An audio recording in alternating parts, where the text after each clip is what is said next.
Germany and Poland say they're not sending troops to Ukraine, as the Kremlin warns of a wider war. Barbuda residents win appeal to protect land from development in potential precedent for Caribbean. Japan had the fewest babies it has ever recorded last year. Marriages dropped steeply, too. Today is Thursday, February 29th, 2024. And this is the Dunkley Report. International news. European heavyweights Germany and Poland insist that they will not send troops to Ukraine.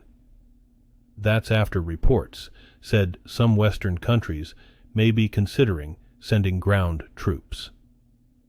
NATO's chief also says the U.S.-led military alliance has no plans to send troops to Ukraine. The Kremlin, meanwhile, warned of the inevitability of a direct conflict between NATO and Russia if the alliance sends them. French President Emmanuel Macron says that sending in Western troops should not be ruled out in the future. Slovakia's prime minister says some countries are considering whether to do it. The number of babies born in Japan in 2023 fell for an 8th straight year and is the lowest since Japan started compiling birth statistics in 1899. The 631,758 babies born last year was a 5.1% decline from the previous year. The number of marriages also fell last year and was below 500,000 for the first time in 90 years. That's one of the key reasons for the declining births, since out-of-wedlock births are rare in Japan. The government plans more support and subsidies for families with children, but experts doubt that will be effective since it focuses on people already married or planning children and doesn't adequately address people who don't plan to do either. The number of babies born in Japan in 2023 fell for an 8th straight year and is the lowest since Japan started compiling birth statistics in 1899. The 631,758 babies born last year was a 5.1% decline from the previous year. The number of marriages also fell last year and was below 500,000 for the first time in 90 years. That's one of the key reasons for the declining births, since out-of-wedlock births are rare in Japan. The government plans more support and subsidies for families with children, but experts doubt that will be effective since it focuses on people already married or planning children and doesn't adequately address people who don't plan to do either. Chinese state media say former Foreign Minister Qin Gang, who has been missing from public view since last June, has resigned from the national legislature. Qin was dismissed from office in July in one of China's biggest political surprises in years. The National People's Congress Standing Committee says the Tianjin Municipal People's Congress accepted his resignation as a delegate to the upcoming annual parliamentary session. The National People's Congress, China's rubber-stamp parliament, is to convene its annual session in early March and is expected to focus on the country's ailing economy. A rocket has exploded off the side of a ship traveling through the Red Sea off the coast of Yemen. It's the latest suspected attack to be carried out by Yemen's Houthi rebels. The attack, Tuesday night, comes as the Houthis continue a series of assaults at sea over Israel's war on Hamas in the Gaza Strip, and as the U.S. and its allies launch airstrikes trying to stop them. The Houthis have not yet claimed the attack off Hodeidah, a port city they hold. They typically take several hours to claim their assaults. Thousands of junior doctors in South Korea are a week into a labor boycott in protest of the government's push to recruit more medical students to cope with the country's fast-aging population.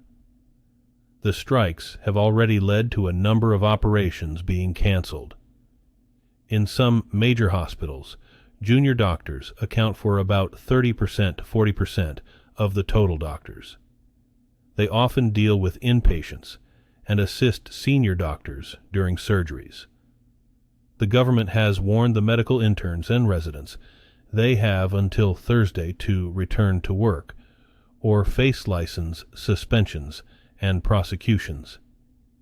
Trainee doctors say schools can't handle an abruptly increased number of medical students that would result from the government's plan, and greater competition would cause doctors to perform overtreatment.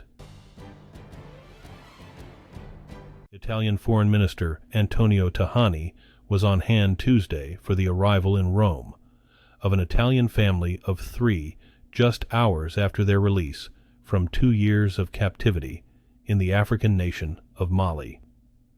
The family, identified as Rocco Langone, his wife Maria Caivano, and their adult son Giovanni Langone, were kidnapped from their home in the city of Kutiala, southeast of the Mali capital, by an Islamist militant group affiliated with Al-Qaeda. Italian authorities said the family had lived in Mali for some years as part of a well-integrated community of Jehovah's Witnesses.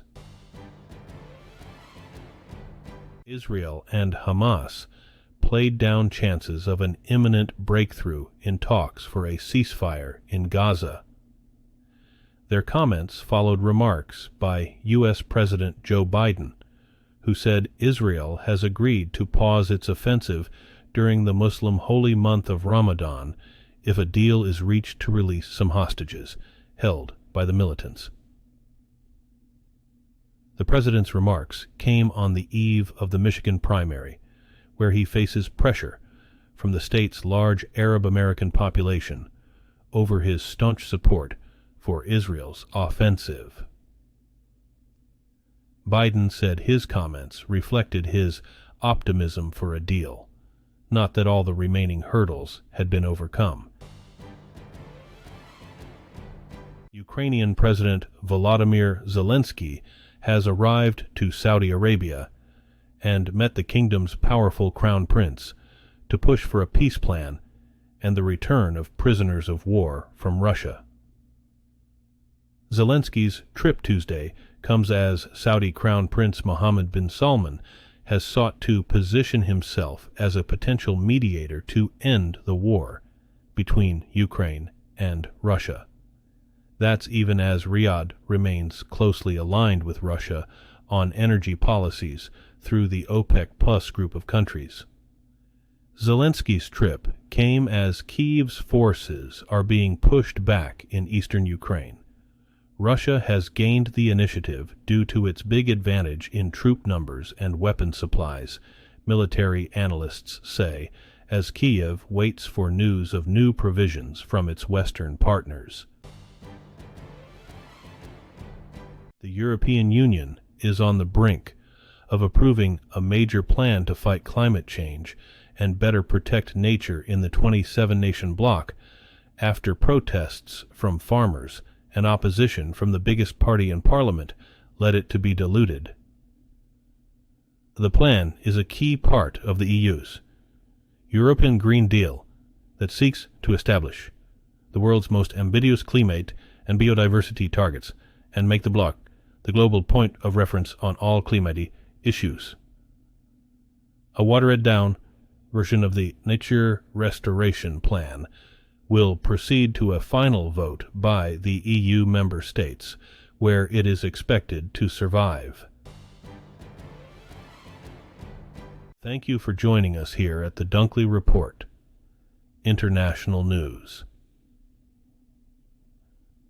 Don't forget to like and subscribe for the latest breaking news